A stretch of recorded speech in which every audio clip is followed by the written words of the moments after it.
let's up the challenge a little bit. Let's not only go from different patterns of fingering in the left hand, let's also change the direction of the notes. So you go from one fingering, let's say a semitone, and then a whole tone, and then you go for another fingering, but you're not playing using the same order of notes, going from the bottom up. You're going first from the first note like this, then you shift your fingering, and then you go down again.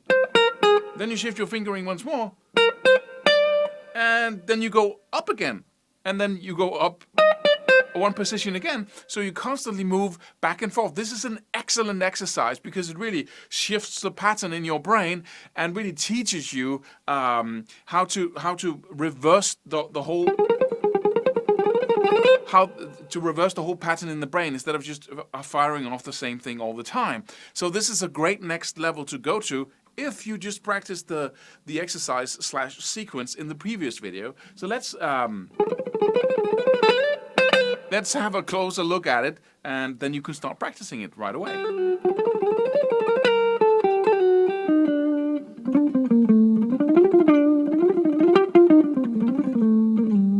So let's look into another level again here, because now, coming from the first exercise or the first sequence, which is a really useful sequence that you can use in many contexts when you're playing, but coming from that, and please watch the previous video if you didn't, we go to the next level of combining now both the ascending and the descending version of what we've just been playing. And because we've just practiced and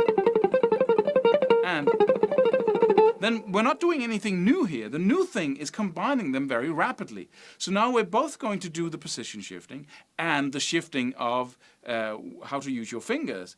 And we're going to do a directional shift in how you play the notes. So we stack these challenges one by one, which is really one of the very important keys to developing very rapidly. Just aim at one, have focus and concentration on one challenge at a time. So now we're going to add the next challenge and really get something interesting here, because I'm going to start with a melodic minor. We're in G minor. And I'm going to use the melodic minor little shape here. We have the 7th, 8th, and 10th, and the 11th here. 7, 8, 10, and 11. And that will be the root note, G, of the G minor. And then its lead tone right there in the 7th. So, and that's a nice little compact shape to begin with, and then you can always move into different areas. So this little exercise is basically playing 4 notes in the ascending version. So you get 7, 8, and 10, right? Downstroke, upstroke, downstroke, and then you go to the 11th, 10th, and 8th there, and you play down.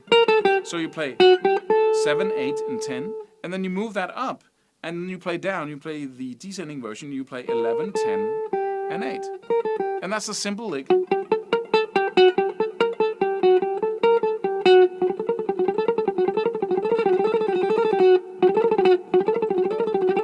Very effective alternate picking little routine there, and a very cool exercise.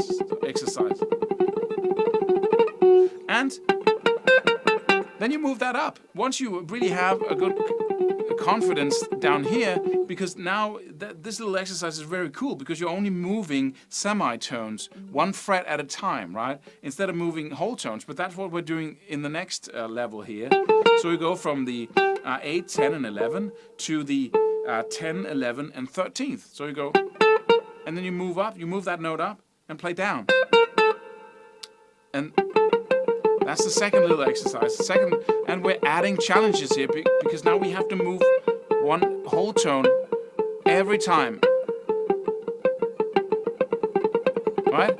But you can become as proficient as the other one. It's just a tiny bigger challenge, just a little bit bigger. And then you can move it up.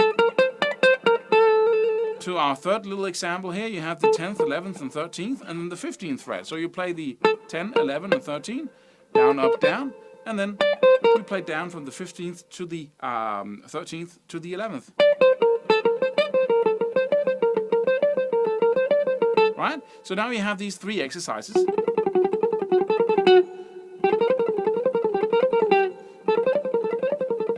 they feel differently, all of them.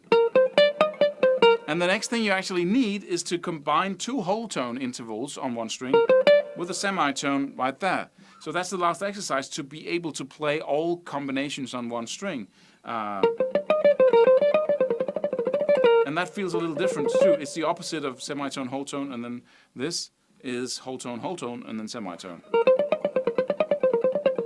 Right? Once you have that down, we're going to do something really cool and really magical. We're going to combine these. So first you play the first one, but you don't loop it. You stop at the last note. So you play 7, 8, 10. Then you go up and play 11, 10, 8. That's it. Once you're there, you go up again, and then you play this combination up here. Oh, sorry. You play 10, 11, and 13, right? And then you move up to the 15th and play down. So you're basically combining this one, and then you move up here to the 10th. In this way, you're moving up each time you play 3 notes. So.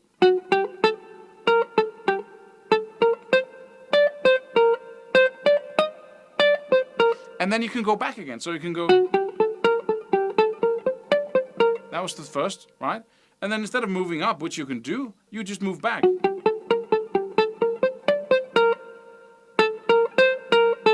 Which gives you a different combination of moving back and forth. First you play up, 10, 11, and 13, and then you move down and play down. So you play 11, 10, and 8. Now watch closely as I play this with a little bit of a break in between the different combinations. So you learn it, please learn it now and memorize it, which is a really good discipline. Instead of relying on tabs, memorize this and practice it so much that you can bring it with you and remember it tomorrow. So 7, 8, 10, 11, 10, and 8. First combination of notes. Then you move it up to 10. Play 10, 11, and 13. And then 15, 13, and 11. Again. Right? Then you go back to the note you started this little combination on in the 10th fret. Play up, because that's the next direction up. So you play up 10, 11, and 13. Move down and play 11, 10, and 8.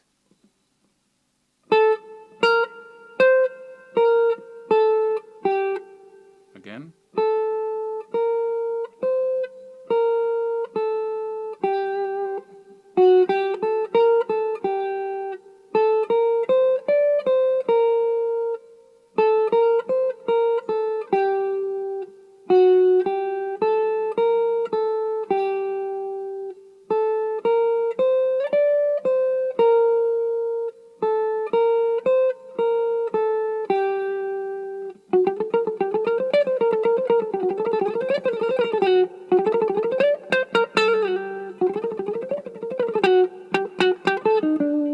And now you have a loop again, but please practice these little.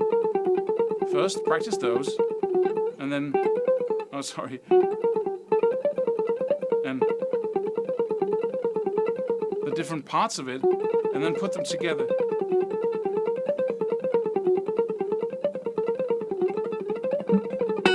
And finally, you can put it on top of the.